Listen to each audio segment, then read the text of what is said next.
Alors, welcome back. Donc là, c'est la quatrième idée, c'est la cinquième vidéo, quatrième idée d'investissement.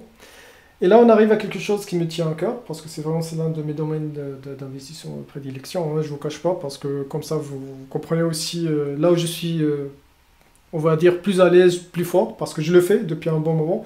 Et là, je suis plutôt en mode découverte. Par exemple, YouTube, je suis en mode découverte, c'est plus ou moins la première fois, hein, là, c'est clair. Dropshipping, je l'ai pas fait. J'avais essayé quelques fois. C'est pas ce qui m'intéresse le plus. J'ai pas, je vous ai parlé de la petite montagne à surmonter au début. Ben, moi, ça m'a pas passionné. Et comme j'ai pas le temps pour ça, j'ai laissé tomber. Par contre, la bourse, ça c'est mon domaine. L'immobilier, ça c'est mon domaine. Et là, il y a aussi d'autres. Et là, on parle de l'immobilier. Donc là, très content d'en parler. Maintenant. Ceux qui n'ont pas vu vont devoir aller voir la vidéo de la différence entre euh, euh, des revenus passifs et semi-passifs. De toute façon, c'est très simple. Je peux vous faire le petit récapitulatif. Passif, ça n'existe pas.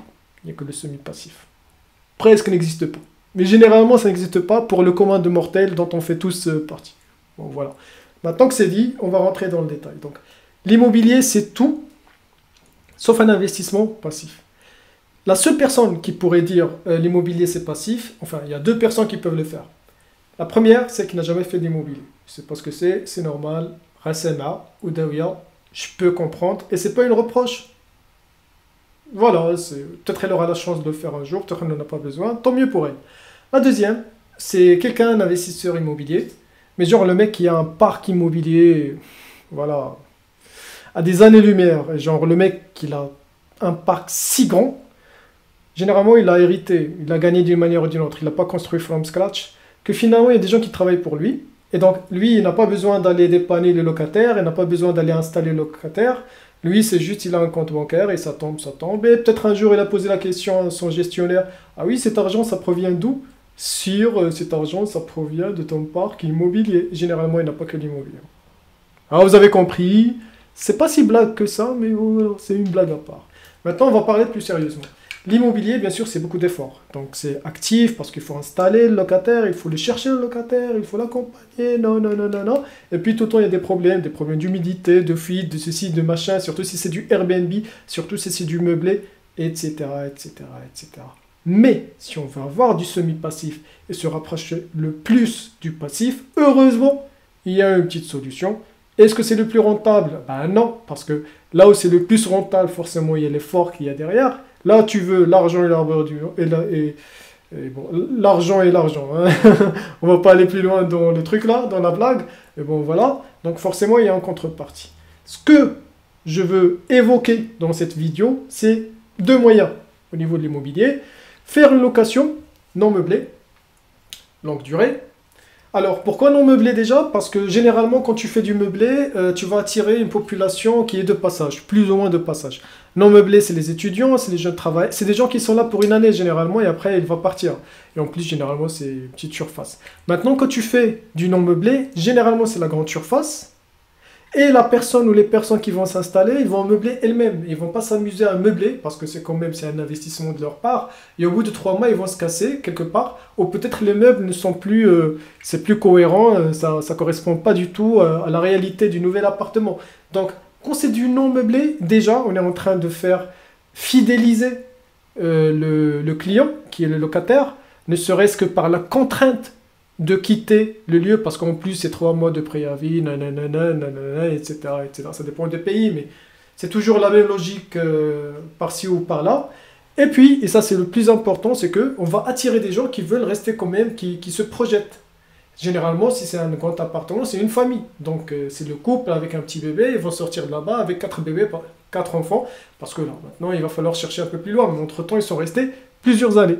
Ou encore, si on veut faire de la colocation, l'utile à l'agréable, même si colocation non meublée, c'est quand même rare, mais ça peut exister. Et si on prend des étudiants qui restent assez longtemps, genre, qui viennent de commencer leur cycle d'études, ou encore, par exemple, médecine, par exemple, il vient de commencer sa première année médecine, eh bien, généralement, il est là, à pépère, pour plusieurs années. Plusieurs années, vu que la médecine, de toute façon, qui s'élouche. Donc, on va dire, c'est 10 ans d'études ou 11 ans, je ne sais pas combien. Et à moins qu'il y ait des conflits entre les colocataires, ils veulent فركش ديال الحفلة. Mais bon, voilà, généralement, il va rester très longtemps. Donc, ça, c'est l'immobilier, le non meublé, pour des populations qui vont rester assez longtemps. Parce que déjà, quand c'est du non meublé, la responsabilité du propriétaire, elle est plus limitée. C'est-à-dire, il va intervenir parce qu'il y a un problème, mais ça va être un problème d'infrastructure. On va l'appeler comme ça, genre une colonne de je ne sais quoi qui a pété je ne sais où. Mais il ne va pas intervenir parce que le lit, il a été cassé. Parce que parfois, c'est au propriétaire oui, de remplacer le lit cassé, même si ça s'est cassé parce que le locataire était en train de s'amuser à, je sais pas, faire quoi là-bas, bon voilà, et vous amène. Donc, voilà, il y a moins de responsabilités. Donc, effectivement, sur une longue durée, on peut espérer d'avoir les virements qui tombent, surtout si c'est un bon locataire, qui est solvable, qui est devant garant, pour plusieurs années, on oublie. Ça, c'est la première solution. La deuxième, et souvent on oublie d'en parler, c'est l'immobilier commercial. D'ailleurs, en parlant, c'est vrai qu'on n'a pas évoqué ce sujet-là dans la vidéo de l'introduction à l'immobilier parce que c'était vraiment axé pour le particulier. Il faudrait qu'on trouve, mais ça dépend de la demande, il faut trouver le temps pour parler de l'immobilier commercial parce que vraiment c'est très puissant. C'est très puissant, surtout en termes de passifs, de revenus semi-passifs. Alors déjà, louer un bien commercial, il y a peu de responsabilité derrière, parce qu'on loue les murs, en fin de compte. Et l'entreprise, quand elle rentre, elle va faire des travaux, qu'elle est censée, bon, c'est un deal bien sûr, mais généralement, elle est censée restituer le bien dans l'état premier, voilà, mais il va faire des travaux, donc elle sera responsable de tout ce qui se passe. Et tout ce qu'il va faire, payer. En plus, les contrats, dans ce genre de location, c'est du 3 ans, 6 ans, 9 ans. Mais pour faire simple, normalement une entreprise, genre, surtout si on loue pour un cabinet, vous voyez, peut-être vous avez loué pour les élèves médecins et après ça va être leur cabinet. Bon, il faut faire une petite transformation, c'est pas grave, s'ils sont bons, ils sont bons. Donc un cabinet médical, ou bien un architecte, ou bien, je sais pas, un opticien, un avocat. Donc il a tout intérêt à rester dans le même emplacement parce qu'il a créé une communauté autour de lui, il a créé une clientèle. Il ne va pas s'amuser chaque fois à changer d'adresse. Déjà, ça coûte un tout petit peu d'argent de changer d'adresse. Mais en plus, le faire pour s'amuser, non. C'est pas vrai.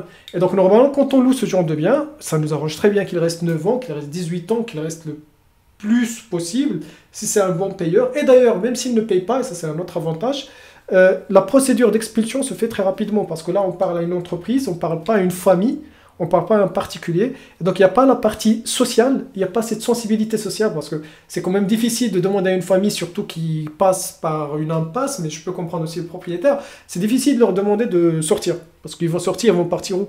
Alors qu'une entreprise, bah, ça marche pas, ça marche pas. Au pire, c'est faillite, ou bien on va voir ce qu'elle possède, on va le vendre, et on va rembourser les créanciers, dont le propriétaire. Et donc, voilà, tout ça fait que... Alors, ça, ce sont les deux options. Maintenant, il y en a d'autres qui sont encore plus passives. Il faut juste vérifier, ça dépend du pays. Donc là, je prends comme référence la France, où il y a ces facilités-là. Maintenant, si on est au Maroc, c'est vrai, c'est un peu plus compliqué, mais il y a toujours des solutions, parce qu'en fin de compte, ce sont des produits financiers, donc n'importe qui peut investir. Il faut juste voir, je ne maîtrise pas la procédure. En étant du Maroc, en tant que particulier, est-ce qu'on peut acheter des produits financiers étrangers, parce que là, il y a aussi la problème de devise, mais en tant qu'entreprise, il y a des solutions. Des solutions, elles existent, ça c'est sûr et certain. Alors, donc, parmi les options, nous avons les SCPI, on en a parlé, et les tokens, les tokenisations. Donc, je ne vais pas trop m'attarder là-dessus parce que on peut aller voir les vidéos, la série de vidéos introduction à l'immobilier. Mais c'est ça, c'est qu'une SCPI, bah, on va acheter une part de l'SCPI. Et donc, la SCPI, elle a tout un parc qui est diversifié généralement géographiquement, voire même entre les pays, entre les continents et en termes d'activité. Donc il y a des SCPI qui sont spécialisés dans tout ce qui est loué à des particuliers, d'autres ça va être tout ce qui est professionnel, d'autres c'est un peu les deux. Et voilà, il y a toute une gestion de risque qui fait que normalement c'est assez solide. Et même si c'est pas contractuel de vous verser les 5%, les 6%, c'est plus de l'historique et c'est plus une promesse, mais ils ne sont pas tenus. Enfin, si c'est la fin du monde, c'est la fin du monde. Mais vu c'est tellement high level, et le risque est tellement bien géré que généralement, vous allez récupérer. Maintenant, mon avis, vous le connaissez bien par rapport à l'immobilier. Allez voir les autres vidéos, vous allez comprendre le pour et le contre. À côté des SCPI, les tokens. Donc la différence, c'est que les tokens, généralement, c'est une entreprise qui a investi sur un bien, par exemple un immeuble, alors que l'autre, c'est plusieurs biens.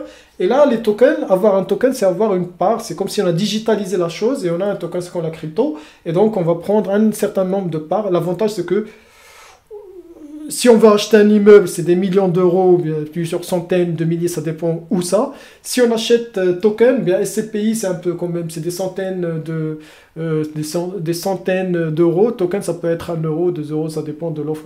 Donc n'importe qui peut accéder. Donc, la rentabilité 10% sur 1, c'est aussi quelques euros. Il ne faut pas trop rêver. Mais bon, voilà, c'est une autre possibilité avec ses avantages, avec ses inconvénients. Donc à voir et à choisir. Je parlerai d'une dernière possibilité, mais là, c'est pas... Alors, je parlerai d'une dernière possibilité, mais là encore, c'est pas donné à tout le monde, ça dépend du pays où vous êtes situé, des possibilités que vous avez. C'est les REITs. Les REITs, en gros, ce sont des entreprises cotées dans la bourse, généralement américaine, mais qui sont dans l'immobilier. Et donc, en investissant dessus, c'est très simple d'investir parce que c'est comme si c'était la bourse. C'est des actions qu'on va acheter, donc ça se fait en une seconde. Et on peut ouvrir le compte de la bourse, de son compte boursier rapidement. Et quand on achète cette action-là, eh ben, en fait, c'est une entreprise qui va reverser des dividendes. Allez voir la vidéo de la bourse. Mais cette fois, ce n'est pas annuel. Parce que, ah oui, j'ai oublié peut-être de le dire dans la bourse, généralement, c'est dividendes, c'est annuel. Parfois, c'est trimestriel, par exemple Total, et c'est pas que Total qui le fait. Mais bon, voilà. Donc, eux, ils vont le reverser, ça dépend, mais généralement, ça peut être même mensuel. Et donc, en fait, grâce à cette opération, c'est comme si on avait un loyer qui tombait chaque mois. Sauf que l'avantage, c'est que derrière, alors, c'est pas l'immobilier classique avec ses problèmes et ses tracas, c'est pas les SCPI, c'est pas chaque année, et parce que aussi les SCPI, il faut le dire, en fait, c'est un coût pour accéder, pour acheter. C'est un peu l'équivalent des frais du notaire. C'est pas tout à fait aussi grave, mais c'est l'équivalent. Et quand on veut vendre, c'est pas aussi liquide que la bourse. Donc là, on a les avantages, tous les avantages de la bourse, et peut-être pas les inconvénients de l'immobilier. Bon, après, c'est pas de l'immobilier physique, donc ce que vous possédez, c'est des actions d'une entreprise. Mais côté en bourse, mais généralement, ça va pas faire faillite. Comme il faut le dire, ça n'a pas fait faillite. Ouais, ça dépend sur quoi vous allez investir, bien sûr, comme rate, mais ça n'a pas fait faillite en 2008. Généralement, il y a peu de chances qu'elle le fasse après. Bon, ou alors, c'est une vraie super crise. Et dans ce cas-là, après, il faut se poser les bonnes questions. On a eu comme une crise sanitaire qui est assez grave et la plupart des entreprises ont survécu sans problème. Donc, bon, j'ai envie de dire, ça va, c'est pas si grave que ça. Bon, voilà pour tout ce qui est immobilier. Bien sûr, il y a d'autres options, on va en parler, d'autres moyens d'investir. Et pour ça, rendez-vous à la prochaine vidéo de cette série, 7 idées d'investissement, revenus semi-passifs avec bonus. Bonus, ça va être dans une vidéo à part. Non, dans la dernière idée d'investissement, je crois. Un truc comme ça. Vous voulez le $20? Non, c'est pas la peine. La prochaine fois alors. Bisous!